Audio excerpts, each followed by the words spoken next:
I think there's a couple little things we might want to talk about. I would rather say than the history of AA, I'd say the heritage of Alcoholics Anonymous, if I were to change the title, because there's a few little things that I think we know about superficially, but that are, when you think about them, are just staggering. Duffy, the other day when he was talking, said something to the effect that somebody asked him, how did we get here? You know, how did we get here? He meant by the plane, and Duff talks about how he drank and went to hell. And the other point is, how did we get here? How will we happen to be sitting in this room safe and sane and sober when the world is full of people who isn't? And incidentally, I have one more thing. It's none of my business to do this, but I'm going to do it anyway. This gentleman right here, would you stand up? This is the secretary of the local AA group, not you, you.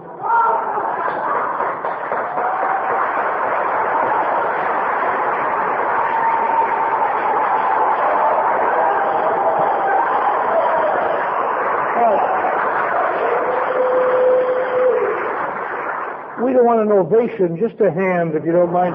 You're cutting into my time. Nice to have you here.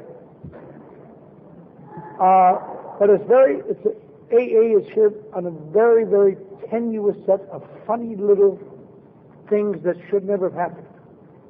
Now, we all know basically, most of them, I'm sure we do know the basic story about this wealthy family in the East who had this son whom they loved, but who was one of those people who drank too much. And they finally, in their desperation, looked up the best doctors they could find in the world, psychiatrist and doctor, and sent him to Switzerland, to this world's best-known psychiatrist. And the psychiatrist took him in and identified him as having severe emotional problems, kept him in the sanitarium for a year, and worked on him, replaced his mind and body as well as he could. Thought he had a good chance now to go out. He never even got into the ship before the guy was face down, drunk again in his own vomit. His family was called, and they got a hold of the doctor, and they sent him back and said, oh, Roland, go back to the doctor. Dr. Jung, take Roland back. And Roland went back to Switzerland, and the doctor gave him some bad news. And he said, you can't come back, Dr. Roland. He said, in effect, I have misdiagnosed your case. It's my fault. I thought you had severe emotional problems. It turns out that I believe now that you are what is known as an alcoholic, and I cannot help you. And I don't know of any place in the world that can help you. Imagine that, not very many years ago. In my lifetime, that happened. And Roland, of course, this is not very fun to hear. And he, in effect, said, what am I going to do? And the doctor said, well, the only possible help I've ever heard is some cases like yours have a form of spiritual transcendence where they have a deep and intense change of the spiritual condition. He said, but you can't get it, you can't order it, you can't study for it. It just seems to happen. And the chances are almost infinitesimal, but that's the best chance you got. Well, Roland was a little taken aback by this, of course. You know, he had to die.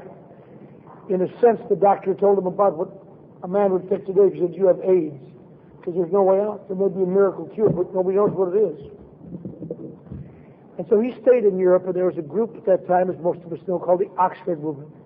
That's the first funny little coincidence in a way, because the Oxford Movement was not really a long-term movement. It was just in the right place at the right time. It started in 1908, as some of you know. A young Episcopalian minister felt that Christianity was getting too blasé. And the original name of the Oxford Movement was the First Century Christian Association. He wanted to have people get back to that zeal that the first century Christians had. And he was in England. He was very active around Oxford, so it became known as the Oxford Movement. And it stayed that way till the 30s, till this time. It was at the height of its power. Shortly thereafter, Dr. Buchmann started evidencing great admiration for Nazi Germany and their efficiency. And after that, Oxford University asked them to stop using the name Oxford in the Oxford group. So he changed it to Moral Rearmament in the late 1930s. That was quite good for a little while, but there's still a trace of it, but it petered out. But the one time the Oxford group was big and famous and ever present was the mid-30s, which is where Roland decided to go. He'd been to churches, he'd been to all these things, and he thought, maybe I'll go to the Oxford group, maybe I can get some spiritual insight anyway, because as he wrote later, he didn't think he could stay sober, but at least he wanted to stay sober long enough so his parents would have a pleasant memory of him when he died drunk. And he went to the Oxford movement in England, came back to New York finally, stayed sober, went to the Oxford movement there, no big deal, still very active. But shortly thereafter that, middle 1934, early 1934, his parents were very pleased with him. He was staying sober, and they were so happy. So they said, why don't you and some of your little Oxford group friends go up to our country home in Vermont and have a little vacation? Because they were wealthy, so they send them all up there for a little vacation, which is very important except for one thing. If he just took the time at random, but if he'd have gone 2 weeks earlier, we would not be in St. Lucia tonight. If he'd have gone 2 weeks later, most of us would be dead or insane. Just arbitrarily, he picked the right date to be with his friends in Vermont, so that someone called attention to someone he had known named Ed Thatcher, who was known as Ebby.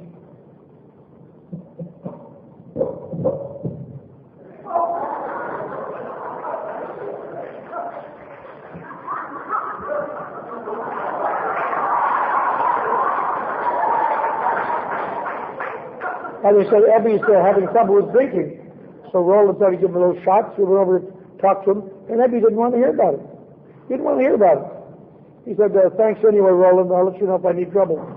Well, shortly thereafter, while he was still up there, Ebby had a stroke of bad luck.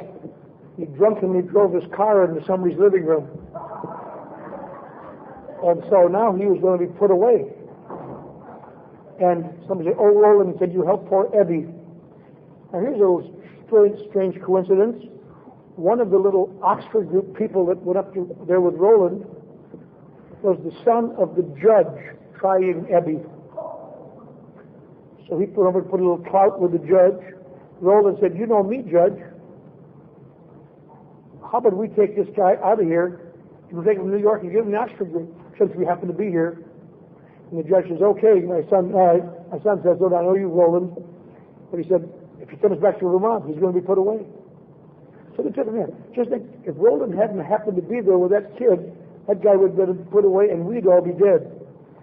What was so important about Roland, finding Ebby? What's a big deal about that?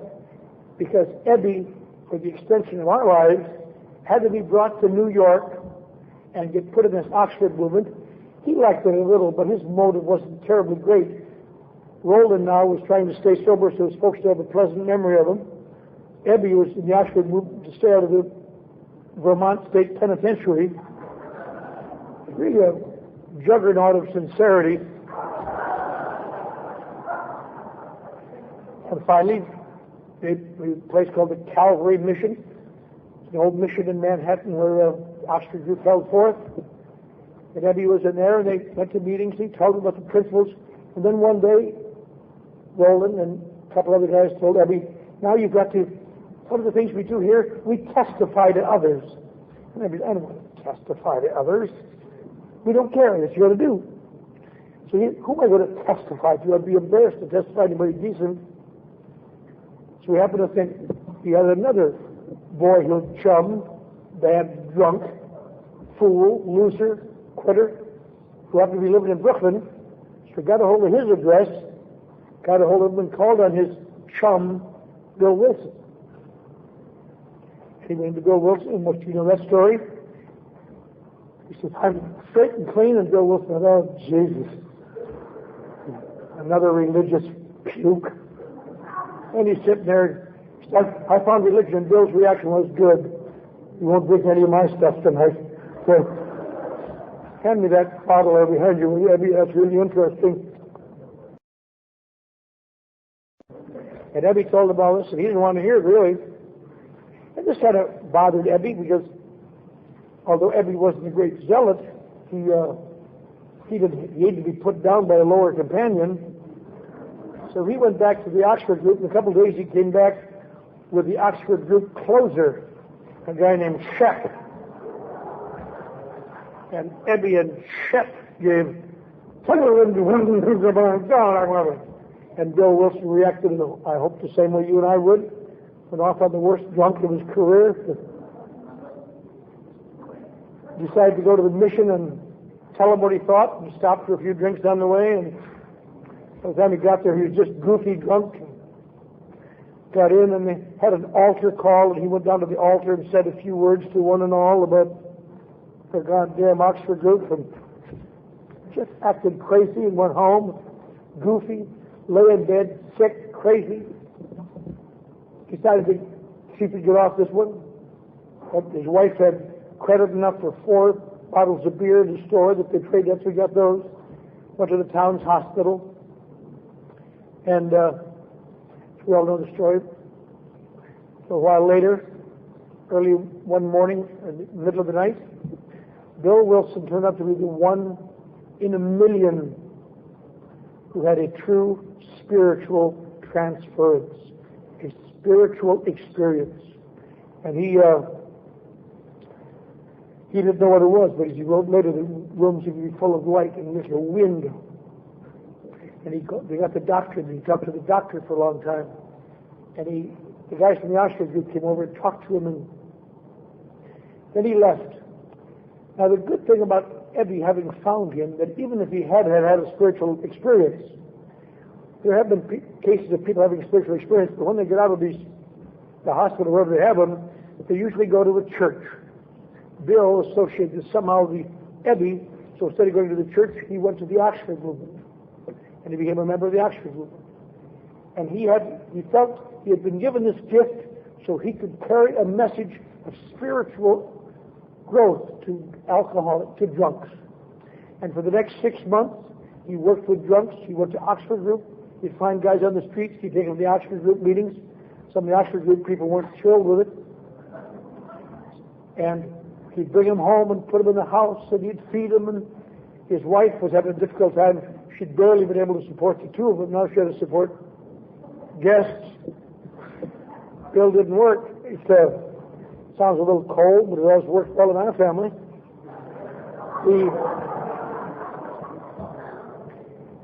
At the end of 6 months, one morning, the last guy he'd brought home had just got up early in the morning, stolen a chair to pawn and left. And he said to his wife, he said, "Let's get on with it. I'm not going to do this anymore.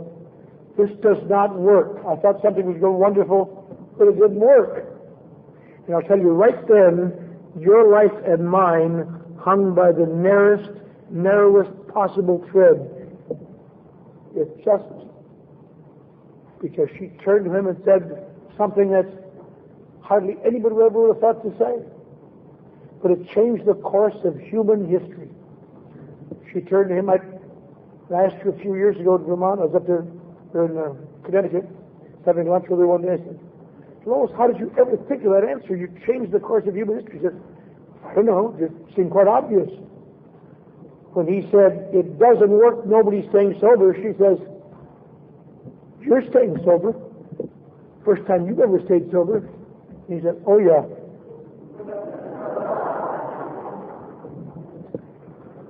And so he continued. Then we all know the story. He got a little job on Wall Street, and he got sent up to Akron, Ohio, to set up this proxy deal. And that went to hell in front of his eyes. He wound up coming back May morning, May 10th, and he walked into the Mayflower Hotel, and the whole deal had fallen through. He didn't have enough money to go back to New York. He had nothing. And he stood in that hotel lobby. I remember standing in that hotel lobby a few years ago trying to recreate this scene. Hot day, depressed, hopeless. Over there's a door with a sign over the neon sign that says cocktails. And you can see inside. He started to make the move. And I'll tell you, another moment your life and mine hung by a thread. If he'd gone that 30 feet, we'd be dead.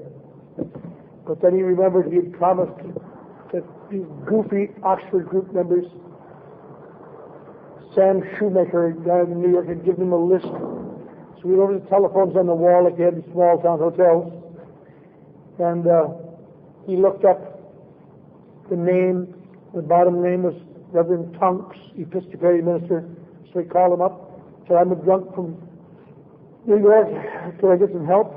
And Reverend Tunks said, I'm not drunk, but if you're an Oxford group member, I can give you a name of 10 Oxford group members. And he called them one after the other. And they hung up on him, and they said they don't know about alcoholism. They don't want to hear about your drinking. Please don't bother. We get the feeling sometimes that he just made a call and went home. Bang, bang, bang. And I'll tell you, if that had been me, hot, discouraged, about the third person hanging up on me, that'd have been the end of my recovery, I think. But he kept down. He got down to the last one, the 10th name. And he got a hold of some boob who said, well, I don't know, but I know a woman who does know. She has a doctor, I think, who's having some problems. So we got in touch with Henrietta Cyberly, non-alcoholic heiress.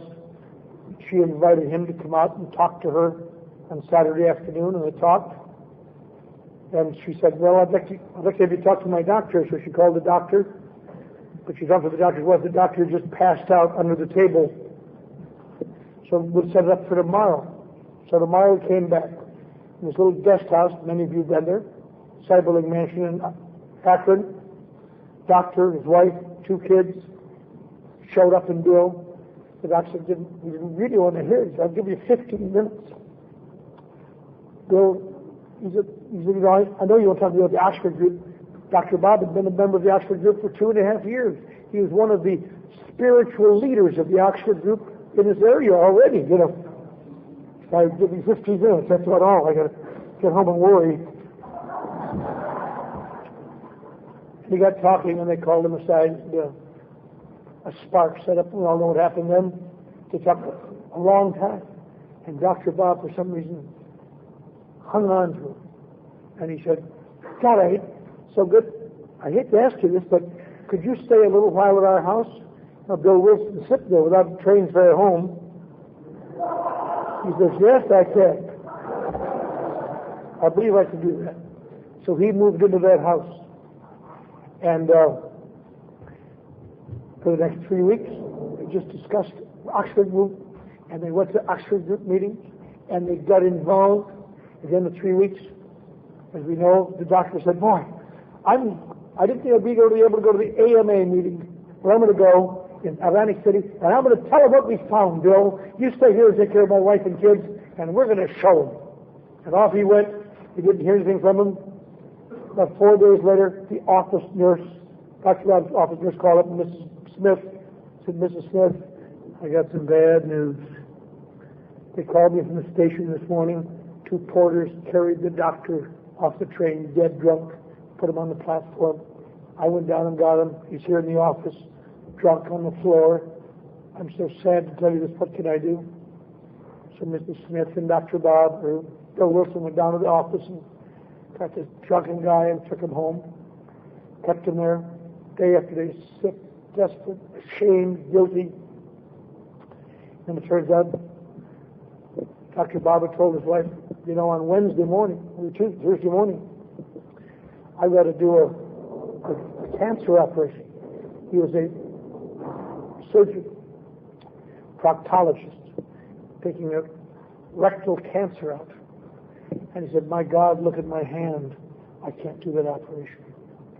So his sponsor did something for him that I knew about years later, and I asked my sponsor to do for me, and he wouldn't. His sponsor went down and got him a drink. And he gave him a drink. He said, hang on to the knife now, Bob. And his hand settled down and he did the operation. And Ann and Bill went home. Okay, the operation's over. Now it's 3 hours later. They haven't heard from Dr. Bob. And they all know, oh, Jesus, he's drunk again. But it turns out Dr. Bob, as he was doing that operation, and had some kind of a surge about I'm going to give it a try. So after the operation, he went around to all the people he owed amends to in Akron and made amends on the way home. Got home sober. And we all in Bill Wilson's stayed. And the day after that, they began to realize something. Bill Wilson had not stayed sober by absorbing spiritual information. As far as he could tell, he had stayed sober by trying to transmit to other drunks. Even though they didn't stay sober, he did. So he and Dr. Bob, on June 10th was the day that Dr. Bob sobered up the last time, had his last drink, and they decided to go call on somebody. But they didn't get around to it until, they had to find till June 28th. 18 days till Bob felt good enough to do it. They went up to Akron City Hospital. They found some boob up there, defenseless. He was an ex-city alderman and an ex-official lawyer. He was from Kentucky. Moved to Akron. I heard him talk many, many years ago in a very thick accent. He says something effective. You know, everything had been on him about his drinking for years. He's just so sick of hearing about his drinking.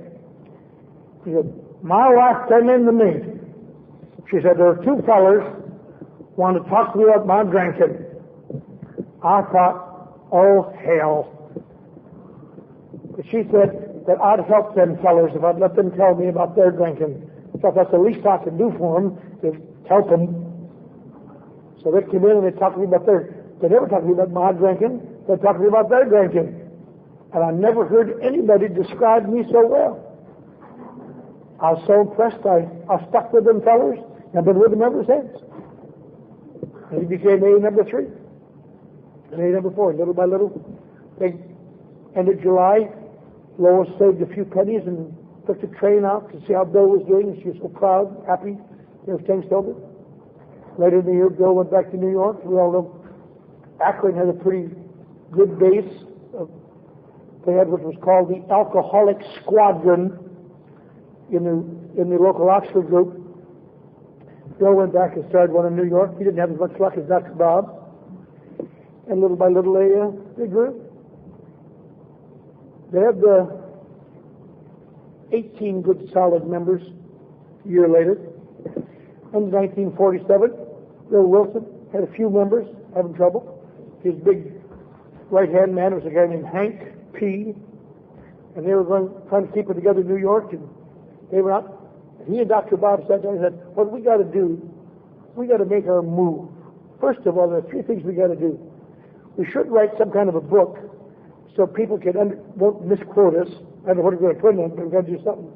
Secondly, we should hire some kind of guys to act as missionaries to go around to tell people about what we're doing. And thirdly, we got to build some hospitals so we can treat alcoholics. We'll get them bill from somebody.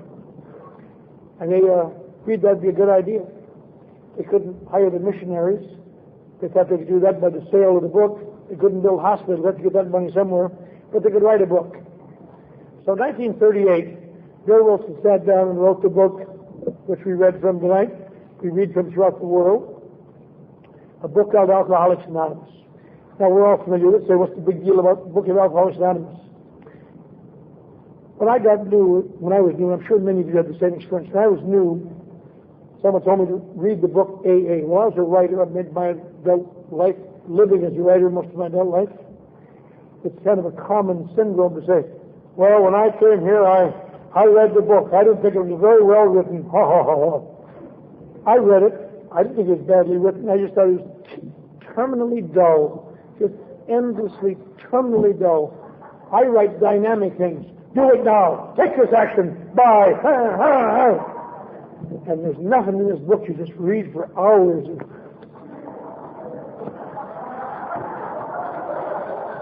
You are far up the stage of your development.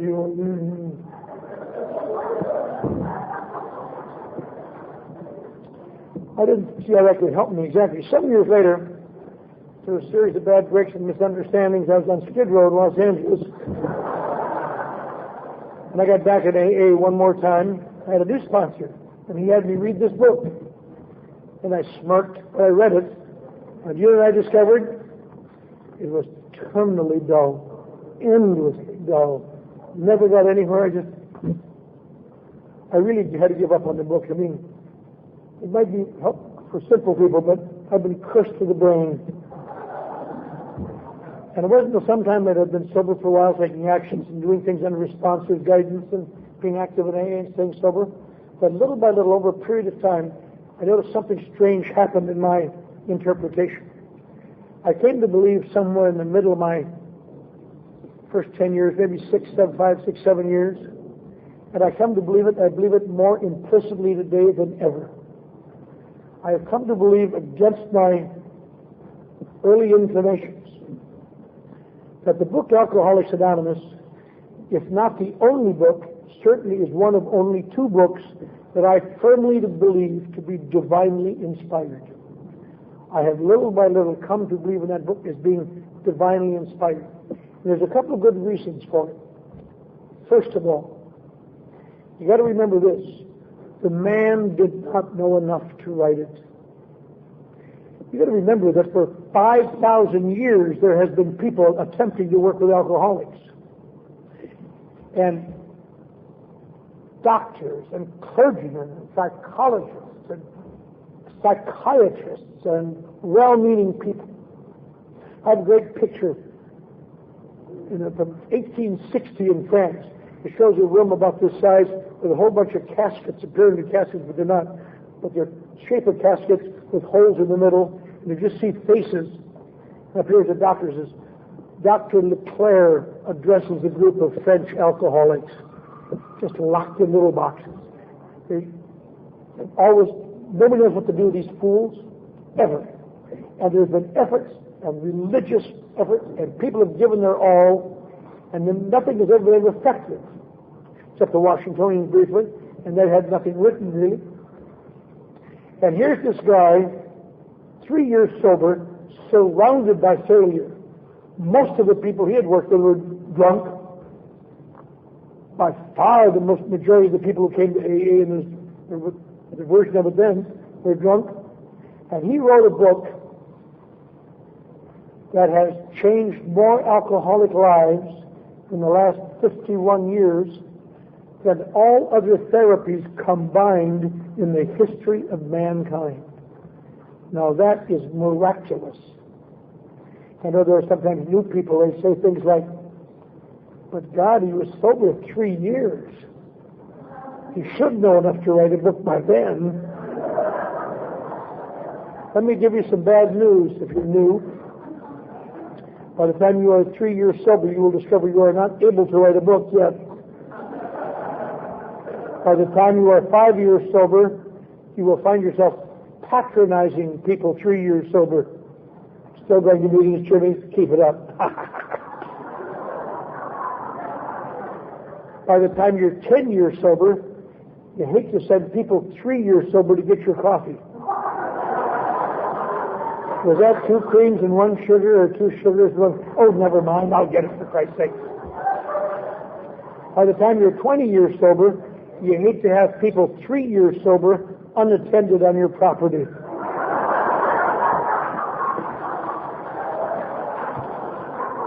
Nothing personal, you want to say they're going to wind up. And here's this guy that wrote this book, and it was the biggest flop of the day. Sold nothing. Tried to get money, we know, from the Rockefellers. Rockefeller said, money will spoil your group, and they said, we'd like to spoil you, Mr. Rockefeller. Everything went to hell, but somehow they survived. Got some little article in Liberty magazine in 1939 that went exactly opposite of what they were trying to do. They're trying to prove they weren't religious, and talked about AA, the new religion. They had a lot of difficulty because with the Oxford group, 38 and 39, Oxford group says, we're tired of you. The Oxford group, you got to remember, was a different aim than AA. Oxford group its goal was to get prominent people publicly saying they were in the Oxford group to get people to come and join and change their spiritual lives. And of course, AA's theory was anonymous. We don't do much of that. And they'd have little groups. And pretty soon, in some of these places, the Oxford group, we're sure you're doing wonderful work with your alcoholics, but your friend just vomited on my shoe. I mean, I've come here to find spiritual resurgence, not to So they start having secret Alcoholic Anonymous meetings that were just alcoholic meetings after the Oxford meeting in New York. Then they had it on Tuesday night, and instead of the Oxford group on Wednesday night. And in Akron, they began to have a secret meeting after the Oxford group meeting. And in Cleveland, because they wanted to get Catholics into AA there, they kind of detached themselves from the Oxford group and called themselves Alcoholics Anonymous after the name of this new book that had been written. And little by little it changed. But what's interesting about this is that this guy, Bill Wilson, was in many ways as weak and fragile as anyone in this room can be. And things were not working out. We know now afterwards it's easy to say, yes, it's all going to work out. But Jonah was going through it. 1939, they couldn't pay for the book. His right-hand man, Hank P., got mad at Bill over a woman, got drunk. Not only got drunk, but went all around the country telling all the groups what a dirty, rotten SOB Bill Wilson was, to such extent that by the time in the late 40s, most of the nation's groups were still corresponding with Akron rather than New York. That's how strong the divergence was. There's a lot of heat. The Akron group was very upset with New York because they dropped the 4 Oxford group absolutes. Absolute honesty, absolute unselfishness, absolute love, absolute purity. Because Bill Wilson's theory is we are perfectionists. If we have these things, it'll make us drunk. In Akron, they said, this is the only thing that'll make us whole. And on and on and on. Lost the dough from the Rockefellers. Everything's just going to hell. All over. No money. Couldn't pay the rent. Dr. Bob is about to be evicted from his home in Akron. Bill Wilson was evicted from his home in New York. Nothing going on. And little by little they survived. They got a little dough. Rockefeller didn't give them the $50,000 they wanted for hospitals. But they got $4,000. Paid Dr. Bob's rent. Paid Bill Wilson's rent. Paid a few little expenses. Paid off someone who worked publishing company. Where that name comes from, incidentally, is the operative work in Akron was faith without works is dead, from the Gospel of St. Paul. And so they call it the Works Publishing. And in 1941, I had this article by Jack Alexander, made A famous. A lot of mail came in. Things got better. 1939, AA began to form in other places. First group in Texas, in Houston. First AA meeting in Los Angeles. Interesting. Let me tell you an interesting little anecdote about that. A little piece of trivia. A woman came to Los Angeles carrying the manuscript of the book. And she was an alcoholic, but her brother was. And he was sober, and she was going up the West Coast. So she advertised in the Los Angeles Times, wives, do you have husbands who are drunkards? If so, contact me. And she got 12 wives to agree to come to a sleazy flea bag called the Hotel Cecil down on Main Street, bringing 12 husbands with them. They went on the mezzanine. You can still see the room where they met. These 12 guys went in there with the manuscript of the book, and the 12 wives sat out on the balcony outside the door, waited for them to be healed. And kind of Morty Joseph's, a guy I know. I did know he died. Sat there and said, well, here's the table of contents. Maybe we should read this part, how it works. So he read chapter 5 for a while, then decided to discuss it, whether by coincidence or whether by blinding celestial intervention. He had selected the 3 minutes that were the heart of AA. That's where the custom of reading chapter 5 comes from. Little by little, because Morty Joseph didn't know how to start an AA meeting in 1939. And eventually most of that group almost died. They almost all died out and got drunk, because that's what always happened. In fact, there's an interesting thing about the book. The things inside the narrative of the book were quite inspirational. But Bill Wilson's own opinions showed that he was still a callow newcomer. It says in the front, we are a group of more than 100 men and women who have stayed sober a year.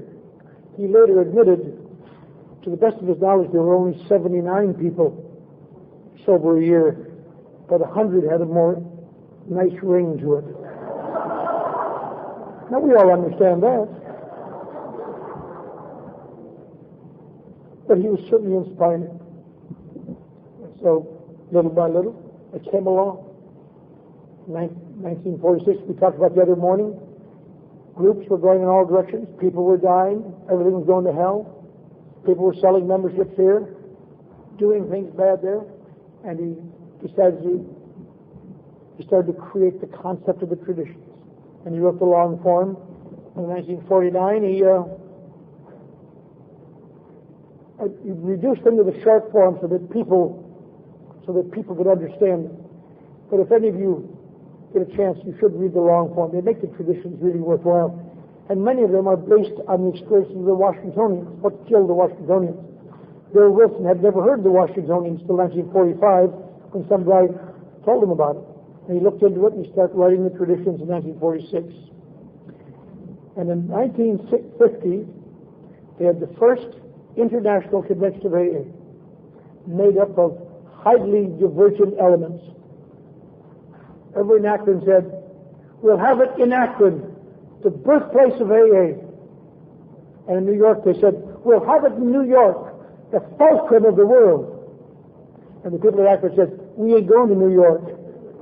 And the people of New York said, we ain't going to Akron. And they almost did not have a convention, because alcoholics then were like they are now. I'm sorry to report. And Bill and Dr. Bob got together, because they all seemed to get along together, and they finally agreed on Cleveland as a compromise. Okay, we'll go to Cleveland, they won't go to Akron. You know, the poor people. They went to Akron, they went to Cleveland, they had interesting thing, the tapes of that convention are available. I mentioned this the other morning, I had the tapes home. What they tried to do is sell the traditions, because most of AA didn't want the traditions. We didn't want any laws. In that meeting, you can hear one after the other. They assigned one guy to take a tradition and talk for 10 minutes to try to convince people it wasn't harmful. And the second guy took the second tradition, and 12 men took 12 traditions, and finally they understandably accepted them.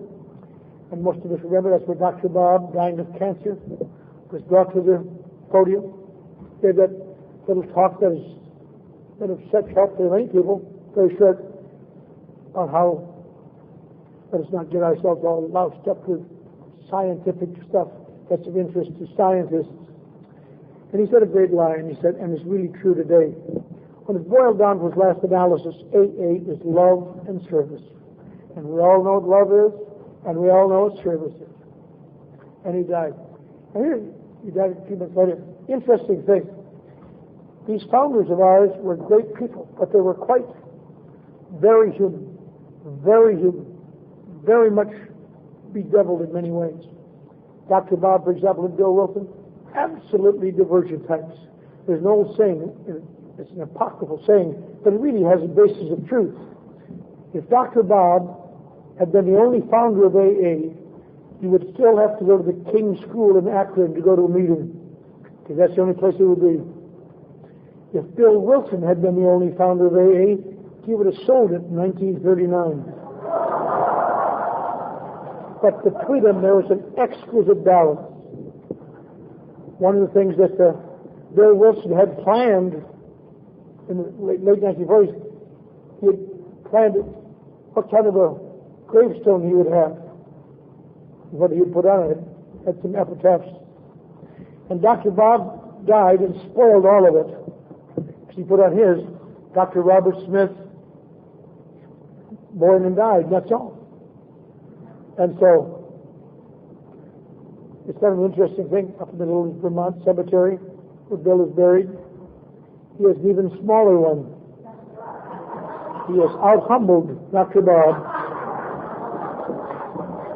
It's William Wilson, born and died, that's all. You know, can't even find it.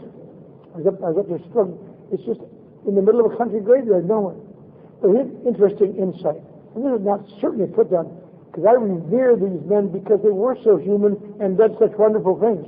If they were godlike creatures, none of us would be helped. There would just be some more wonderfulness. In 1970, I was at the International Convention. I was pleased to be able to talk that day on July 4th. And the night before, we were all excited on Friday night because Bill Wilson, we knew was dying, but he was going to speak at the International Convention. And there were 15,000 people at Miami Beach Convention Center. We were excited. And the guy came on and said, sorry, Bill was too sick to talk. We'll replace him with somebody else. They did. And we realized it was sad, but we were like, damn it. You know, I want so much to hear, because I've heard Bill a number of times. I talked to the life in his office. I had a great admiration for his fallibility. And a friend of mine from Pittsburgh, who had been an Oxford group member and an early member with Dr. Bob's group, we get back to the hotel and said, listen, I know Bill is dying. He's going to talk at this convention. I said, how do you know that, McHugh? You know, what do you mean? He's going to die talking at this convention. We may never hear him again. Mark my words. So we waited Saturday night. No Bill Wilson. Sunday morning, we had a speaker going. Guy came out, stopped the meeting. So I'm very happy to announce that Bill is here to say a few words. We wheeled him out in a wheelchair. He had tubes out his nose and all of them. He stood up, talked a little bit about we must keep AA together so we don't fracture ourselves and come apart because it'll kill us. And he's quite dynamic. So he ran out of breath and he had bad emphysema. Couldn't breathe, and he sat down again, and they wheeled him away, and nobody ever saw him again. And he died a few months. And I said to McHugh later, I said, how in the world, why were you so sure he was going to talk? He said, because you got to remember, these are human beings. Bill wouldn't once said that Dr. Bob talked while he was dying.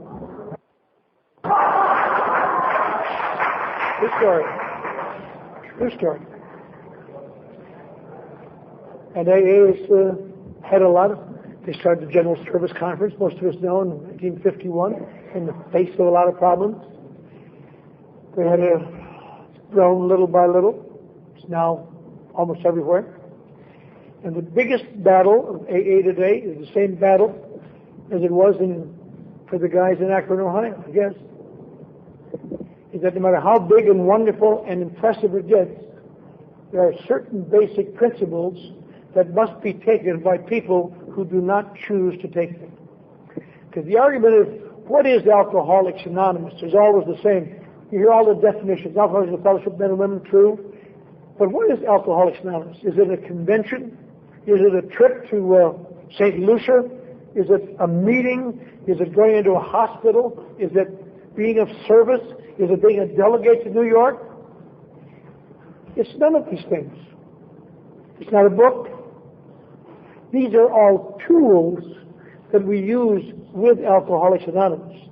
But what Alcoholics Anonymous is tonight is exactly the same thing it was on June 10th, 1935. It is one alcoholic talking to another alcoholic to help him reduce his feelings of being different at least enough so that he will begin to take actions he does not yet believe in. And that's what it always is, because the unifying factor of all of us is our terrible feeling of difference. And that's why, again and again, we've been impressed by the singleness of purpose. The last things Bill Wilson wrote before he died was again to reinforce that. You must be an alcoholic. A non-alcoholic cannot be an Alcoholics Anonymous. It's a contradiction in terms. You can attend open meetings, but you may be an alcoholic and have other problems, but you must be an alcoholic. Why must you be an alcoholic? Because the premise here is one talking to another to reduce the feelings of difference, not to accentuate it. That's why AA has always traditionally been against special interest meetings. What's wrong with a bunch of actors getting together? And wouldn't that be better than just the interspersed with ditch diggers? Or a bunch of lawyers or doctors or pilots?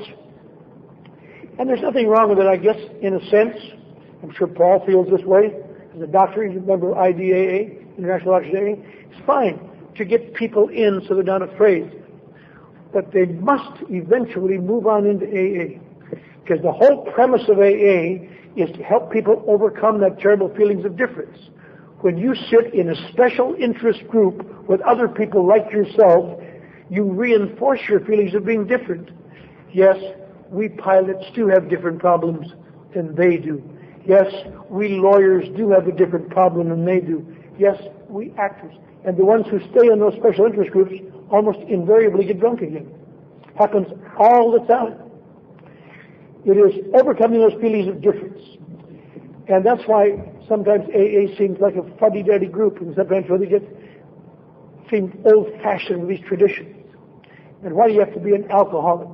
Because this is the basic premise of the only thing that has ever worked this long and in this degree for alcoholics in the history of mankind. It's always funny. Every so often, somebody doesn't like it. When I was new, I was about 5 years sober. There was a terrible scathing attack on AA in Harper's called AA Cult or Cure, and he just ripped up AA, and 2 years later he ripped into him in the Saturday Post. A guy named Kane, Arthur Kane, and I met him in 1940, about a year later. He was on the TV station that I was working on. He came out to do a program, and I discovered something funny. He became understandable. He was a 9-year slipper in New York. And every time he got drunk, he got mad at AA and wrote another article. But he made it very technical. He was a doctor of philosophy. He was a very bright man. He was just, when he got drunk and wrote an article, but after the article came out, he wrote a letter of apology and amends to Bill Wilson, which is in the archives of New York. But a lot of people read that. A lot of 1964, another article appeared in some of the magazine. AA has been under attack from a lot of places. In Akron, Ohio, the birthplace of AA, there's a little group of apostates now who say, AA has become different than it was in the old days. Let's get back to the real AA. And they found the copyright on the book had not been renewed and snatched up the copyright on the book Alcoholics Anonymous. In Montreal, they were selling bootlegged AA copies because they now had the copyright. And AA had to deal with them. Because we don't become saint-like people. This whole week that we've talked and heard African speakers, Gene, Paul, Maxine, the morning meetings, the afternoon meetings, the southern group, all the people here have talked, we discussed things, the moonlight meeting, discussing various phases of what the AA program's about. But it's sometimes hard to remember that if we do not cherish and keep this thing the way it is, we won't have anything. That's why we have to carry this with a great deal of, we must cherish this with a great deal.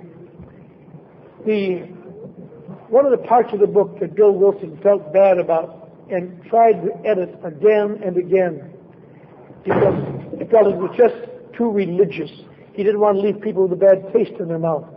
Is the part that we read in the meetings all the time now, the end of the first 164 pages, which says, which is, God will constantly, you will certainly meet some of us who trudge this road of happy destiny. May God bless you and keep you until then. One of the reasons he put in the stories so it wouldn't end on that religious note, because they were just baffled and going blindly and going through. And most of them got drunk. Of the first 79 they talked about, most of them died drunk. People have been dying drunk around here forever. Coming and sitting in an AA meeting and looking wise won't keep you sober. That's why we have to keep doing these things and reinforcing them. That's why old timers get drunk.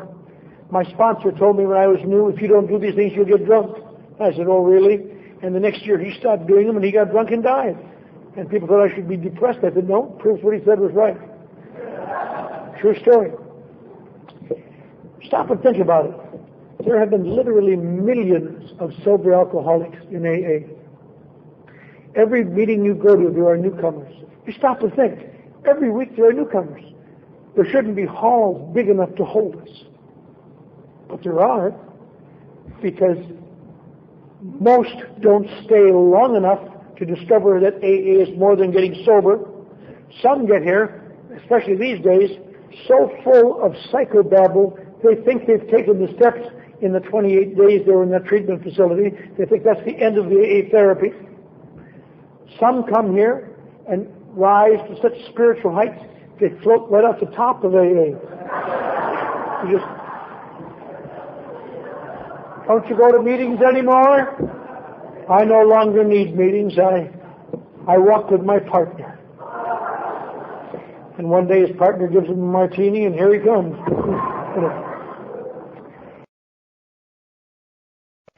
You and I have the same, AA is big and successful in a lot of things.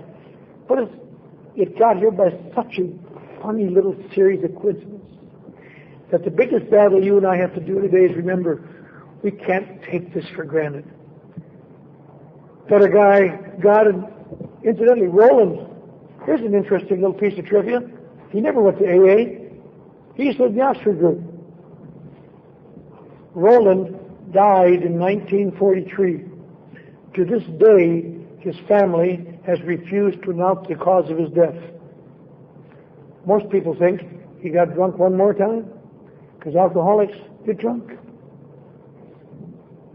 No matter how wonderful you are, you get drunk. Ebby, the man who carried the message, got drunk and sober and drunk and sober and drunk. I heard him speak in 1960, the International Convention.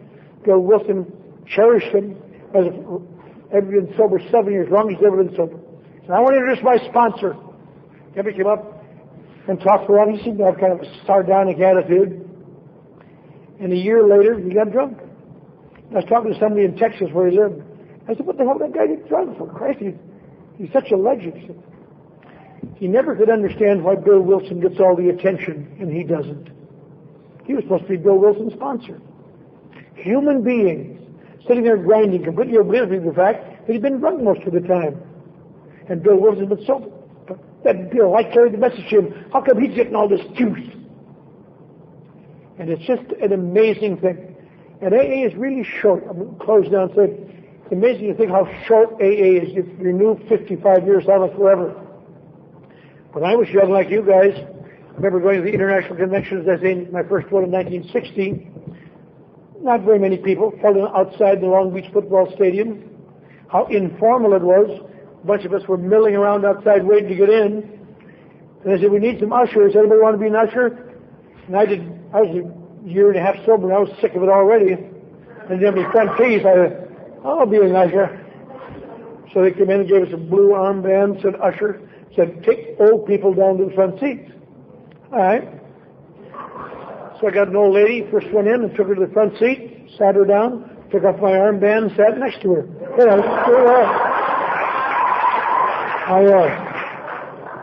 But that night changed my life. Because it's hard to remember this now. But there's Bill Wilson telling his story. And he's introducing Sam Shoemaker and Father Ed Dowling and his wife Lois, who gives a talk. And it went on and on. And Ebby gets up and gives a talk. It was like being during the Battle of Gettysburg and seeing the original cast. I mean, I came out of there crying. I've been hearing all this stuff for so many years, it just came alive. But I'll tell you what happens in AA. Here's something that happens. Bill talked a long time, and it got kind of cold out there in that open football field. And I noticed some of the grand dragons and old broads and well-dressed men in the front rows were going. It got cold. And finally, they were getting up and leaving while he was talking. And I was just upset. I just felt like screaming, you ought to be ashamed of yourself. You wouldn't be alive if it weren't for that guy. Now you're a little cold, are you, for Christ's sake? I felt like shouting, talk all night, girl! Person's here in the front row, Okay? We'll skip ahead to 5 years later. Toronto Maple Leaf Garden, Friday night, big meeting. Bill Wilson talking. His wife is there. His friends are there. I'm now working in a TV station in Los Angeles. I'm hip and slick. I got a shiny suit, and I'm feeling wonderful. And he keeps talking, and he keeps talking. I thought, Jesus, Bill. I wanted to meet somebody at the hotel, for Christ's sake. I mean, we're interested, but knock it off, will you? That's what I mean. I thought, that's what happens in AA. AA doesn't change. My perceptions change. I get blasé. I get carried away. When people say it isn't sincere the way it used to be, it means I'm not doing the things I used to do. So we have to keep reinforcing and keep changing. Once upon a time, a guy wrote to Bill Wilson and said, why do you have the word surrender again and again in AA? Shouldn't we just have one surrender? And he wrote back to the others in the archives. He said, most of us, nearly all of us, cannot surrender. We cannot surrender all the time. He said, I think I was able to, but which calls to mind the last thing. Only one step has been changed since the book was published. That is the 12th step. If you ever look at volume 1, the first edition, so step 12, having had a spiritual experience as a result of these steps, we try to carry this message to alcoholics and practice these principles in all our affairs. After the book came out, there was quite a hubbub in Akron and New York. And people came to Bill and said, Bill, that's wrong. He said, why is it wrong? He said, well, you're the one who's ever had a spiritual experience. We never have. And it didn't happen to you as a result of the steps. It happened to you 3 years before you wrote the steps. And that doesn't seem right. He said, that's right. And they discussed this for a long time. Fortunately, the book sold very slow. They had a lot of time to discuss it before the second edition. But they finally decided, that's right. What AA does, the spiritual experiences that Dr. Jung talks about, and they still have to have it. But hardly anybody gets it the way Bill Wilson did it. Whoo! What AA is designed for is something different. It is not the whom, it's the I can mention who. It's a gradual process. You get to the same place, you're still going to be sober. So they changed that step, having had a spiritual awakening as a result of these steps. That's where it came from. And so we continue to seek that awakening, to continue to reinforce one another's belief here, so we will continue to take the actions that will keep us here. You know, sometimes if you're new, it's not like all the old timers say, I came to AA, and I threw in the towel, and I've been wonderful ever since. That isn't the way human beings do. I'll tell you how they do. Just like you. You come here, and you throw in the towel, and the first chance that you get, you snatch it back, and you spend the rest of your life trying to tear off small pieces and see if that'll satisfy the dirty bastards. But we do all these things for what? So we become wonderful, so we become perfect, so we become grand. This morning we were talking about perfectionism at that early morning meeting on the range, and the great follow-outs. We've got to remember, just like Bill Wilson with inspiration, surrounded by Oxford group talking about 4 absolutes and perfectionists and his own terrible drive, wrote the most meaningful help for you and I as fallible people who ever hear. What an order. I can't go through with it. Do not be discouraged. No one among us has been able to maintain anything like perfect adherence to these principles. We are not saints. The point is that we are willing to grow along spiritual lines.